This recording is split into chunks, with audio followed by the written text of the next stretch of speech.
Hello जी, नमस्कार, सलाम, सत श्री अकाल। कैसे हैं आप सब लोग? All my NEET aspirants. तैयारी कैसे चल रही है जी आपकी नीट एग्जाम की? वेल, मैं आपका अपना डॉक्टर सचिन कपूर आपको इस वीडियो के जरिए कुछ इंपॉर्टेंट बातें बताना चाहता हूं based upon my experience for the last 23 years कि हर चैप्टर में से कौन सी ऐसी बातें होती हैं जो बहुत ही इंपॉर्टेंट है और जहां पे एग्जामिनर खास फोकस रखते हैं क्वेश्चन पेपर को डिजाइन करते समय। आपने यूट्यूब पे बहुत सारे टीचर्स के हो सकता है लेक्चर्स देखे हों, है ना? कुछ स्टूडेंट्स ऐसे भी हैं जो सिर्फ किसी एक ही पर्टिकुलर टीचर को फॉलो करते हैं और कुछ ऐसे भी हैं जो अलग अलग टीचर्स को भी फॉलो करते हैं। खैर, हर किसी की अपनी अपनी एक स्ट्रेटेजी होती है, हर किसी का अपना अपना एक तरीका है। क्या सही है क्या गलत है ये तो हम नहीं डिस्कस करेंगे यहाँ पे। मैं आपको जो बताने वाला हूं वो ये है कि क्लास 11th और 12th की बायोलॉजी की जो एनसीईआरटी है, इसमें से कौन सी ऐसी चीजें हैं जो आपको जरूर पढ़ लेनी है, जो किसी भी हाल में मिस नहीं करनी है। ठीक है जी? तो क्लास 11th बायोलॉजी एनसीईआरटी का पहला चैप्टर हम लेके चलते हैं, दैट इज लिविंग वर्ल्ड। एक मेरी बात मान लीजिए कि हर चैप्टर की समरी को जरूर पढ़ लेना। चैप्टर जहां खत्म होता है उसके पीछे समरी दी होती है ना, वो जरूर पढ़ लेना। कई बार ऐसा होता है कि कुछ बातें मेन टेक्स्ट में नहीं लिखी होती और वो समरी में होती हैं, तो आपको समरी जरूर पढ़नी है। ठीक है? लिविंग वर्ल्ड चैप्टर में से क्या ऐसी बातें हैं जो आपकी टिप्स पे होनी ही चाहिए और उन्हें हम कैसे याद रखें? प्लेन शीट्स लीजिएगा, कागज की प्लेन शीट ले लीजिए और आप ये कोशिश करके चलिए कि एक एक चैप्टर को हमें एक या ज्यादा से ज्यादा दो शीट्स में कवर करके मेन की पॉइंट्स लिख देने हैं। ठीक है? तो लिविंग वर्ल्ड जो है, इसमें सबसे पहले हमें पता होना चाहिए कि भाई क्या मेन सब टॉपिक्स एनसीईआरटी ने दिए। सबसे पहला तो ये है कि भाई what is living. Living defined है कि लिविंग है क्या, लिविंग ऑर्गेनिजम्स के कैरेक्टर्स क्या हैं। उसके बाद आ जाता है इसका सेकंड सब टॉपिक जो है diversity in the living world, जिसमें नॉमेनक्लेचर क्या है, आइडेंटिफिकेशन, क्लासिफिकेशन क्या होता है, टेक्सोनॉमी क्या है, ये सब चीजें हैं। तीसरी बात आती है टेक्सोनोमिक कैटेगरीज की। टेक्सोनोमिक कैटेगरीज में जैसे kingdom, phylum, class, order, family, genus, species. Right? उसके बाद आ जाता है जी टेक्सोनॉमिकल एड्स, मतलब टेक्सोनोमी की स्टडी के लिए कौन कौन सी हेल्पफुल चीजें हैं। लिविंग और डेड टेक्सोनॉमिकल एड्स आपने पढ़ी हैं, जिसमें herbarium, botanical gardens, museum, zoological parks, है ना? तो सबसे पहली चीज हम ये करेंगे, कागज के ऊपर चैप्टर का नाम और जो मेन चार सब टॉपिक्स हैं इसके वो होने चाहिए। पूरा सिलेबस भी ना आपकी फिंगर टिप्स पे होना चाहिए कि एक्चुअल में है क्या पूरे सिलेबस में। इससे आपका कॉन्फिडेंस बहुत ज्यादा बढ़ जाएगा। अब अगर मैं जिक्र करूं कि भाई सबसे पहली बात व्हाट इज लिविंग, है ना, तो इसको लेकर के बहुत सारे करेक्टर्स हैं लिविंग ऑर्गेनिजम्स के जो दिए गए हैं। You know that life can not be defined, it can only be characterized. Right? अगर आप YouTube के वीडियोस देखने लगे तो कई कई घंटों के वीडियोस जो है वो डाले गए हैं YouTube के, सिर्फ ये लिविंग को डिफाइन करने के लिए। But ultimately at the end of the day question क्या पूछा जाना है वो हमें जरूर पता होना चाहिए। मैं ये नहीं कहता कि वो वीडियोस यूजलेस हैं। देखिए, जब आप क्लास 11th में थे, जब आप 10th से नए नए 11th में आए थे, तब आपके लिए ये सारी चीजें बहुत नई थी, है ना? तब आपके लिए जरूरी था उस सिलेबस को बहुत ज्यादा डिटेल में जानना।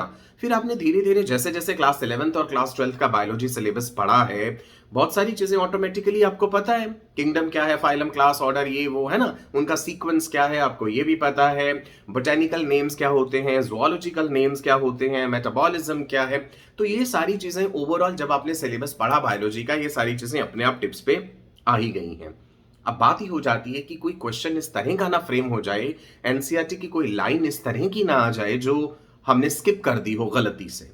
तो मैं वही बताने वाला हूं कि क्या चीजें आप जरूर पढ़ लीजिएगा। अगर मैं बात करूं कि भाई लिविंग वाला जो टॉपिक है, दैट व्हाट इज लिविंग, इसमें से आपको क्या पता होना चाहिए? एक ये बात पता होनी चाहिए जो आप लिख लेंगे, नोट कर लेंगे। Increase in mass and increase in number of individuals are twin characters of growth. तो हमसे पूछा जा सकता है what are the twin characters of growth. तो आप क्या बोलेंगे? Increase in mass and increase in number of individuals are the twin characters of growth. फिर ध्यान रखिएगा कि प्लांट्स में जो ग्रोथ है वो तो सारी उम्र होती रहती है। The growth by cell division occurs continuously throughout their life span, but animals के केस में growth is seen up to a certain age. कुछ सेल्स हमारे शरीर में ऐसे होते हैं जो लगातार डिवाइड करते रहते हैं, बोन मैरो के हिमेटोपोएटिक सेल्स हैं जैसे। ठीक है जी। Now increase in body mass is considered as growth. Non living objects grow करते हैं, बिल्कुल ग्रो करते हैं। नॉन लिविंग ऑब्जेक्ट्स भी ग्रो करते हैं भाई। कई माउंटेन्स है, मिट्टी का ढेर है, उसके ऊपर भी सब्सटेंसेस इकट्ठे होते रहते हैं, सो वो भी ग्रो करते हैं। सो अगर हम ये कहें कि भाई इंक्रीज इन बॉडी मास को ही हम कह दें कि ये लाइफ का डिफाइनिंग फीचर है, तो यहां गड़बड़ हो जाएगी ना फिर ये। ठीक है, ध्यान रखिएगा। So growth cannot be taken as a defining property of living organism. NCERT में ये बात लिखी हुई है। ऐसे ही रिप्रोडक्शन जो है, it is a characteristic of living organisms. Now यहां पे आपको सेक्सुअल और एसेक्सुअल रिप्रोडक्शन के डिफरेंसेस पता होने चाहिए। हाइड्रा, प्लेनेरिया, इन सब की एग्जांपल्स दी हुई है। फंजाई का एग्जांपल है filamentous algae, protonema of mosses, इन सब में फ्रेगमेंटेशन होता है। यूनिसेलुलर ऑर्गेनिज्म जैसे बैक्टीरिया, एल्गे हो गए, यूनिसेलुलर एल्गे या अमीबा में reproduction is synonymous with growth. अब अमीबा है, इसमें ग्रोथ क्या हुआ भाई? वन अमीबा है, divides into two daughter amoebae, वो रिप्रोडक्शन भी है और इंक्रीज इन नंबर भी है। तो यूनिसेलुलर ऑर्गेनिजम्स में ये दोनों बातें सिनोनिमस हो जाती हैं, यानी रिप्रोडक्शन और ग्रोथ। ये बात ध्यान रखिएगा, यहां से क्वेश्चन फ्रेम हो सकता है। So reproduction can not be an all inclusive defining characteristic of living organism. Of course non living organisms जो है वो रिप्रोड्यूस नहीं करते हैं। क्लियर है जी। उसके बाद मेटाबॉलिज्म का जिक्र आ जाता है। Metabolism is the sum total of all the biochemical reactions which are happening in the body. Non living objects जो है वो मेटाबॉलिज्म शो नहीं करते हैं। Metabolic reactions can be demonstrated outside the body in a cell free system. शरीर से बाहर आप मेटाबॉलिक रिएक्शंस शो कर सकते हैं, एक इन विट्रो मीडियम में, कल्चर मीडियम में भी। An isolated metabolic reaction outside the body of an organism performed in a test tube is neither living nor non living. एक आइसोलेटेड मेटाबॉलिक रिएक्शन आपने शरीर के बाहर दिखा दी, ग्लूकोज का ग्लाइकोलिसिस दिखा दिया, तो ना उसे लिविंग मानेंगे ना उसे नॉन लिविंग मानेंगे। So metabolism is a defining feature of all living organisms without exception. Isolated metabolic reactions in vitro are not living things, but they are living reactions. So cellular organization of the body is the defining feature of the life forms. अगर हमसे पूछा जाए कि भाई फिर defining feature क्या है life forms का? cellular organization. Cells they group to form tissues, tissues form organs, organs form systems, and then they form individuals. एक और important बात, कॉन्शियसनेस को लेकर के लिविंग ऑर्गेनिजम्स अपने सराउंडिंग्स को रिस्पॉन्ड करते हैं, है ना, कॉन्शियसनेस है उनमें।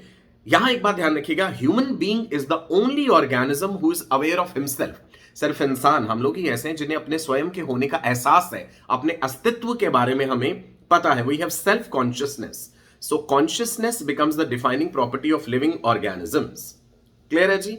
ठीक है, एक और इंपॉर्टेंट बात लिखी हुई है एनसीईआरटी में, properties of tissues are not present in the constituent cells. एक टिश्यू की जो प्रॉपर्टी है वो इंडिविजुअल सेल की नहीं है। Cells they group to form tissues, tissues they form organs, right. So properties of tissues are not present in the constituent cells, but they arise as a result of interaction among the constituent cells. So we can say that living organisms, they are self-replicating, evolving, self-regulating, interactive systems capable of responding to external stimuli. तो इतनी बातें हमें life के बारे में पता होनी चाहिए। उसके बाद जो दूसरा सब टॉपिक आता है diversity in the living world, इसमें कोई बहुत ज्यादा इंपॉर्टेंट बात नहीं नजर आती मुझे।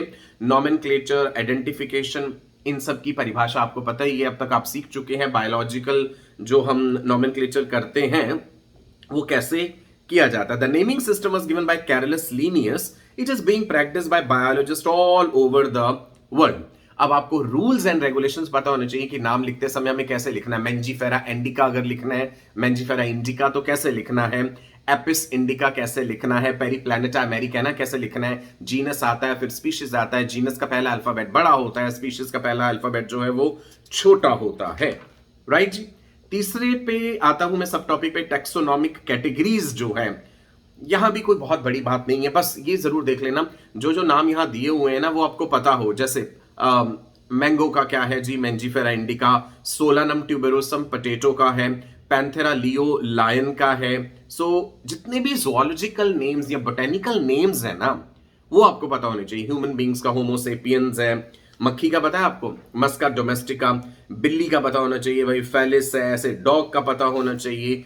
तो लेपर्ड का पैंथेरा पार्डस, टाइगर का पैंथेरा टाइगरिस, पैंथेरा लियो, ये चीजें जरूर ध्यान रखिएगा। एक टेबल बना हुआ है और पेज नंबर 11 है, टेबल 1.1 ये वाला जो है, ये आपको पूरा अच्छे से याद कर लेना है, जिसमें ह्यूमन बींग्स, हाउस फ्लाई, मस्का डोमेस्टिका, इस पे क्वेश्चन भी आया हुआ मस्का डोमेस्टिका पे, मैंगो का नेम, वीट का ट्रिटिकम एस्टिवियम, इनकी फैमिलीज, इनके ऑर्डर, ये याद कर लेना, ठीक है। बिकॉज ये टेबल दिया हुआ है, फैमिली, ऑर्डर, ये सब ये भी पता होना चाहिए। जैसे ह्यूमंस में जीनस होमो है, फैमिली होमिनिडेई है, ऑर्डर हमारा प्राइमेट्स है, क्लास मेमेलिया है, फाइलम या डिवीजन जो कह दीजिए, फाइलम वर्ड अप्लाई होगा। एनिमल्स में तो कॉर्डाटा है। हाउस फ्लाई के केस में फैमिली म्यूसिडेई है, एंड ऑर्डर डिप्टेरा है, क्लास इंसेक्टा है, जैसे हेक्सापोडा भी कहते हैं। कई बार ना बच्चे इस चीज को इग्नोर कर देते हैं कि भाई यहाँ पे क्लास ऑर्डर कर पढ़ने की क्या जरूरत है। नो, एनसीईआरटी में दी है, तो आपको पता होना चाहिए कि हाउस फ्लाई का ऑर्डर डिप्टेरा है, मैंगो के केस में सेपिनडेल्स है, एंड वीट के केस में पोएल्स है।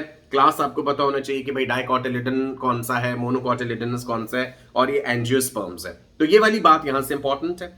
उसके बाद आते हैं टेक्सोनॉमिकल एड्स पे, लिविंग और डेड एड्स जो आपने पढ़ी हैं, हर्बेरियम आपने पढ़े हैं, ठीक है। बोटेनिकल गार्डन्स में जो इंग्लैंड में है, QKEW, ये पता होना चाहिए। इंडियन बोटेनिकल गार्डन हावड़ा में है, national botanical research institute Lucknow में है, राइट जी। जोलॉजिकल पार्क्स के बारे में कोई बहुत इंपॉर्टेंट जानकारी नहीं है। की वाला टॉपिक जो है वो भी आप सिर्फ एक ऊपर की रीडिंग दे दीजिएगा, और कुछ बहुत ज्यादा नहीं है। देन ये जो सीक्वेंस होता है ना, kingdom, phylum, class, order, family, genus, species, ये सीक्वेंस ध्यान रखिएगा। यहां से क्वेश्चन फ्रेम हो सकता है। हालांकि आपको अभी बहुत बच्चों वाली बात लगती होगी, बहुत छोटी सी बात है ये। डायग्राम अगर मैं कहूं तो इस चैप्टर में कोई भी सच इंपॉर्टेंट डायग्राम तो नहीं है जिसपे हमें एम्फेसिस देना हो, राइट। आई डोंट थिंक कि कोई ऐसा डायग्राम है। एक चीज और पढ़ लेना इसमें, चैप्टर के बिल्कुल स्टार्टिंग में ही आपको अर्नस्ट मायर जो साइंटिस्ट है, इनकी तस्वीर मिलेगी और इनके बारे में एक दो बातें हैं। अर्नस्ट मायर जो है born on 5 July 1904 in Kempton, Germany, Harvard university के इवोल्यूशनरी बायोलॉजिस्ट रहे हैं, जिन्हें Darwin of the 20th century कहा जाता है। तो अगर हमसे पूछ लें that who is regarded as Darwin of the 20th century, तो आपको ये याद होना चाहिए। He pioneered the currently accepted definition of biological species. He was awarded 3 prizes widely regarded as the triplet crown of biology. उनको बैल्जन prize 1983 में मिला है, इंटरनेशनल प्राइज फॉर बायोलॉजी 1994 में मिला है, and क्रेफूड prize in 1999. Mayr died at the age of 100 in the year 2004. ये scientist वाली बात हर चैप्टर के लिए इंपॉर्टेंट है, ठीक है, चाहे वो लिविंग वर्ल्ड हो, चाहे कोई भी चैप्टर हो। उसके बाद एनसीईआरटी के पीछे के क्वेश्चंस आ जाते हैं, जिसमें एक ही है ये एमसीक्यू टाइप वाला, सीक्वेंस वाला। ये आप पढ़ लेना कि भाई kingdom, phylum, class, order, family, genus, exact sequence क्या होना चाहिए। समरी जरूर पढ़ लेनी है चैप्टर की, एंड जो एनसीईआरटी एग्जाम्पलर है उसके क्वेश्चन कर लीजिए। सो ओवरऑल ये सारी बातें आपकी एक सिंगल शीट पे कवर हो जानी चाहिए, लिविंग वर्ल्ड के नाम से। ये आपको जरूर पता होनी चाहिए। इसके बियॉन्ड मुझे नहीं लगता कि एग्जामिनर इसमें से कोई क्वेश्चन फ्रेम कर सकता है। बाकी मैं आपके लिए एक पीडीएफ भी दे दूंगा क्वेश्चंस का, लिविंग वर्ल्ड के क्या इंपॉर्टेंट क्वेश्चंस हैं। आप चैनल को सब्सक्राइब कर लीजिए, बेल आइकन को हिट कर दीजिएगा, हर इंपॉर्टेंट नोटिफिकेशन आपको मिलना चाहिए। हर चैप्टर के लिए मैं इस तरह का एक छोटा छोटा वीडियो बनाऊंगा कि ये जरूर पढ़ें, मस्ट रीड, इसे नहीं भूलना है। बाकी की बातें चाहे इग्नोर भी कर दें, लेकिन ये बातें आपको जरूर पता होनी चाहिए। एक बात और कहना चाहूंगा आपको कि वीडियो का डिस्क्रिप्शन गौर से देख लीजिएगा। आप मुझसे सोशल मीडिया पे जुड़ सकते हैं, व्हाट्सएप ग्रुप्स ज्वाइन कर सकते हैं, जहां पे डेली स्टडी मटेरियल शेयर होता है, इंपॉर्टेंट क्वेश्चन शेयर होते हैं। आप मुझे इंस्टाग्राम पे फॉलो कर सकते हैं, टेलीग्राम पे भी फॉलो कर सकते हैं, एंड इस सेशन के इंपॉर्टेंट क्वेश्चंस जो मैंने जिक्र करा है उसका लिंक भी मैं आपको टेलीग्राम पे शेयर कर दूंगा। वीडियो को लाइक करना मत भूलिएगा। अच्छी शिक्षा पे सबका अधिकार होना चाहिए। बाकी यूट्यूब पे आप मेरे बहुत सारे वीडियोस देख सकते हैं, सिंपली मेरा नाम डाल के सर्च कर लीजिएगा, doctor Sachin Kapoor living world, doctor Sachin Kapoor biological classification, आपको बहुत सारे वीडियोस मिल जाएंगे। ठीक है जी, नमस्कार, bye bye, God bless you all, wish you all a very bright and prosperous future. और याद रहे, वर्ल्ड फेमस डॉक्टर बनना है एंड आप बन सकते हैं। Just keep your self dedicated, determined and focused. कहते हैं ना, विकल्प बहुत से मिलेंगे मार्ग से भटकाने के लिए, संकल्प एक ही काफी है मंजिल तक जाने के लिए। तो आपने अपना संकल्प जो है ना वो मजबूत रखना है, राइट? चलिए, bye bye, God bless you all. फिर मिलेंगे, एंड वीडियो को लाइक जरूर कीजिएगा, शेयर जरूर कीजिएगा। Bye bye.